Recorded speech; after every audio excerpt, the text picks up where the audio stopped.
বাংলাদেশকে একটি কল্যাণমূলক রাষ্ট্র হিসেবে প্রতিষ্ঠা করতে চান বলে জানিয়েছেন প্রধানমন্ত্রী তারেক রহমান। তিনি বলেন, বাংলাদেশকে একটি কল্যাণমূলক রাষ্ট্র হিসেবে প্রতিষ্ঠা করতে চাই, আর সে লক্ষ্যই কাজ করছে সরকার। বিসমিল্লাহির রহমানির রহিম।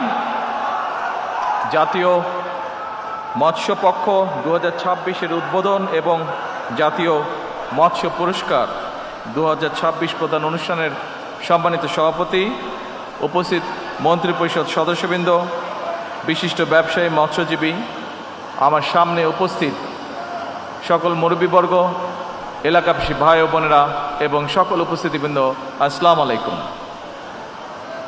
আসসালামু আলাইকুম।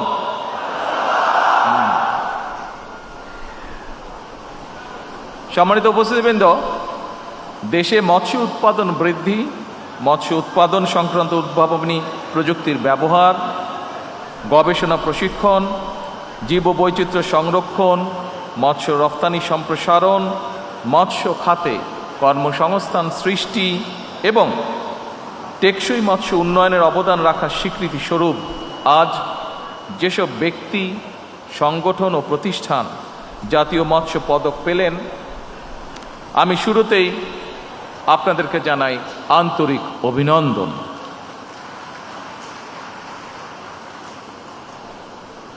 কয়েকটি কারণে আমি দেশে মৎস্য উৎপাদন এবং মৎস্য ব্যবসায়ীদেরকে বিশেষভাবে ধন্যবাদ জানালাম। কারণ মৎস্য চাষ আমাদের পুষ্টিকর চাহিদা পূরণ করছে।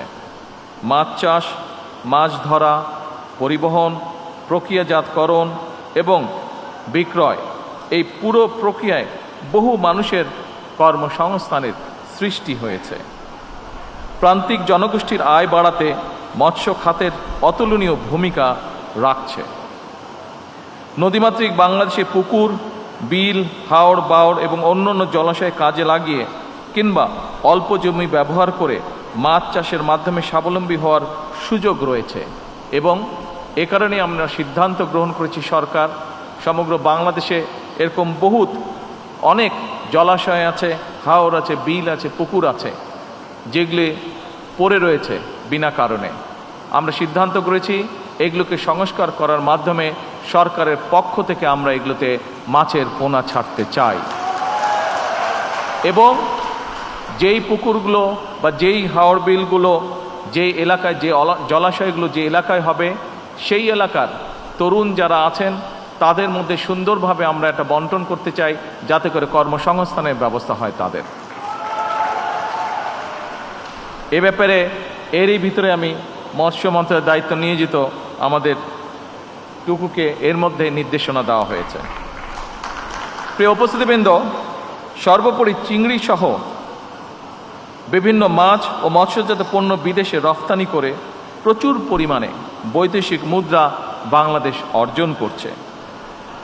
2025-26 অর্থ বছরে বিশ্বের প্রায় 52টি দেশে মৎস্য এবং মৎস্যজাত পণ্য রফতানি করে বাংলাদেশ 6,000 কোটি টাকার বেশি সমমূল্যের বৈদেশিক মুদ্রা অর্জন করেছে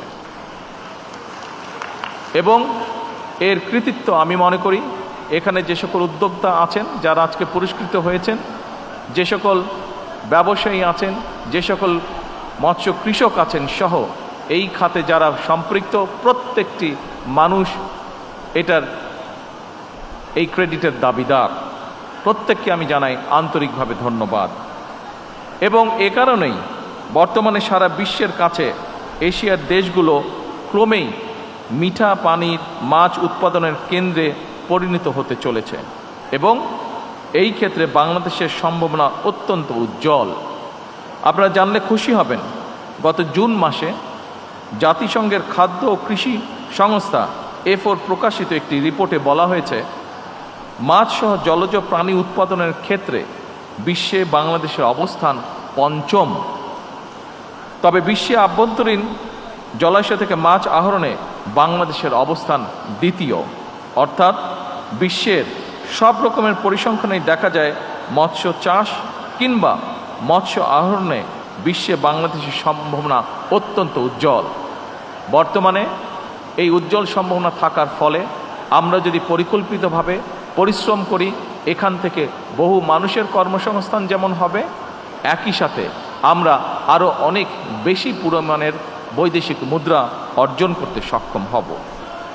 সম্মানিত ইনশাআল্লাহ, সম্মানিত উপস্থিতিবৃন্দ, আপনারা যারা মৎস্য উৎপাদন এবং বিতরণের সঙ্গে সংশ্লিষ্ট, নিঃসন্দেহে আপনারা জানেন মৎস্য অধিদপ্তরের উদ্যোগে খুলনা অঞ্চলে 300টি ক্লাস্টার গঠন করে ক্লাস্টার ভিত্তিক চিংড়ি চাষ উন্নয়নের মাধ্যমে ইতিমধ্যে 7,500 ঘেরে উৎপাদন গড়ে দ্বিগুণেরও বেশি বৃদ্ধি পেয়েছে।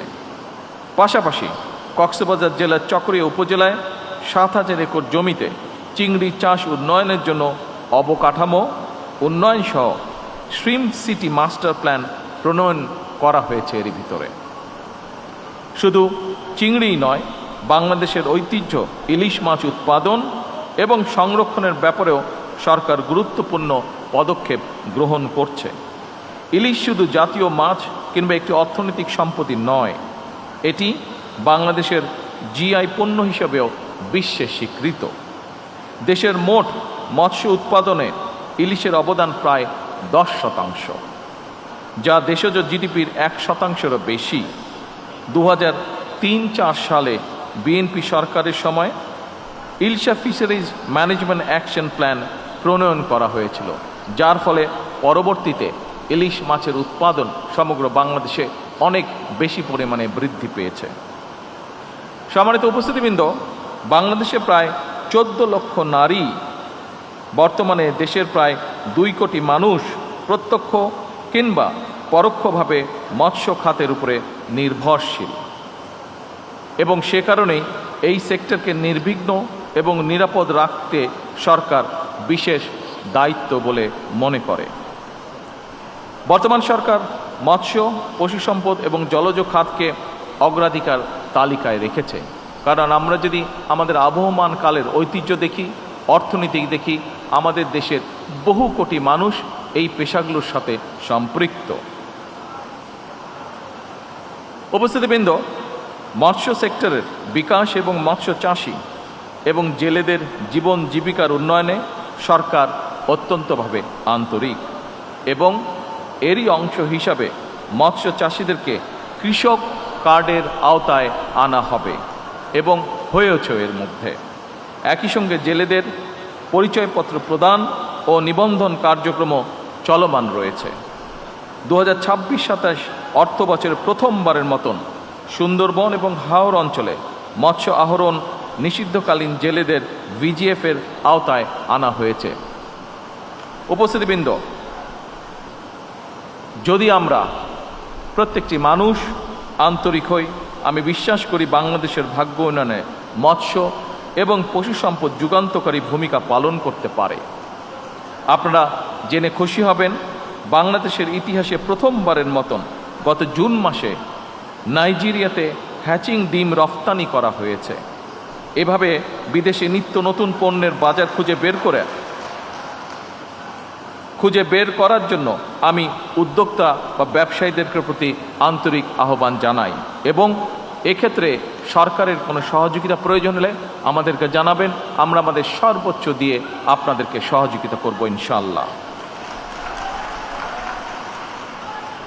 সম্মানিত উপস্থিতিবৃন্দ, আপনারা জেনে খুশি হবেন, প্রযুক্তি নির্ভর কর্মসংস্থান সৃষ্টি এবং গবেষণা উদ্ভাবনকে উৎসাহিত করে জ্ঞানভিত্তিক অর্থনীতি গড়ে তুলতে বর্তমান সরকার 500 কোটি টাকার স্টার্ট আপ ফান্ড গঠন করেছে। এই ফান্ড থেকে সম্ভাবনাময় স্টার্ট আপের জন্য, অর্থাৎ শিল্প উদ্যোক্তা বা শিল্প শুরু করার জন্য সরকার 5 লক্ষ থেকে 5 কোটি টাকা পর্যন্ত গ্রান্ট দেবে, ঋণ নয় গ্রান্ট দেবে। সুতরাং এই সুযোগ গ্রহণ করে এগিয়ে আসার জন্য আমি নতুন উদ্যোক্তা যারা আছেন তাদেরকে বিশেষভাবে আহ্বান জানাতে চাই। সম্মানিত উপস্থিতিবৃন্দ, আমরা আজকে এখানে মৎস্য নিয়ে কথা বলছি। মৎস্যের সাথে আরেকটি খুব গুরুত্বপূর্ণ বিষয় আছে যেটি খুব সংক্ষেপে আমি আপনাদের সামনে উল্লেখ করতে চাই, সেটি হচ্ছে পরিবেশ।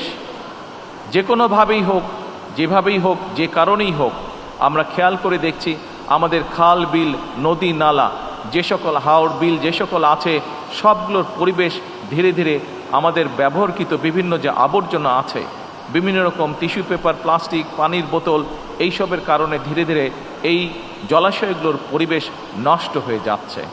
আমরা যদি সত্যিকারভাবে সচেতন হই, আমরা যদি নিজেদের পরিবেশ রক্ষা করতে চাই, এবং একই সাথে আপনারা এখানে যারা উপস্থিত আছেন অধিকাংশ মানুষ হয়তো মৎস্য পেশার সাথে জড়িত, এবং মাছকে যদি আমরা বাঁচাতে চাই, আসুন একই সাথে আমাদেরকে আমাদের পরিবেশের প্রতিও খেয়াল রাখতে হবে, আমাদেরকে আমাদের পরিবেশকে রক্ষা করতে হবে। আমরা যদি পরিবেশকে রক্ষা করতে পারি, আমরা যেমন একটি সুস্থ পরিবেশের মধ্যে বসবাস করতে পারবো, আমাদের সন্তানেরা সুস্থ পরিবেশে বসবাস করতে পারবে আগামী দিনে, একইভাবে আমাদের মৎস্য, আমাদের পশু, সকল কিছু আমরা একটি সুস্থ পরিবেশের মধ্যে গড়ে তুলতে সক্ষম হব। সম্মানিত উপস্থিতিবৃন্দ, সকল প্রিয় ভাই ও বোনেরা, জাতীয় মৎস্য পক্ষের এবারের প্রতিপাদ্য রূপালী মৎস্যে স্বনির্ভর দেশ, সবার আগে বাংলাদেশ।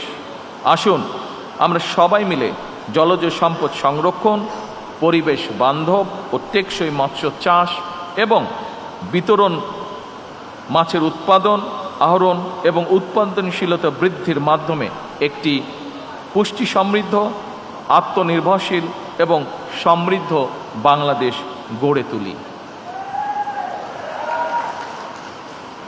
এই গড়ে তুলতে হলে আমাদের সকলকে সচেতনভাবে পরিশ্রম করতে হবে।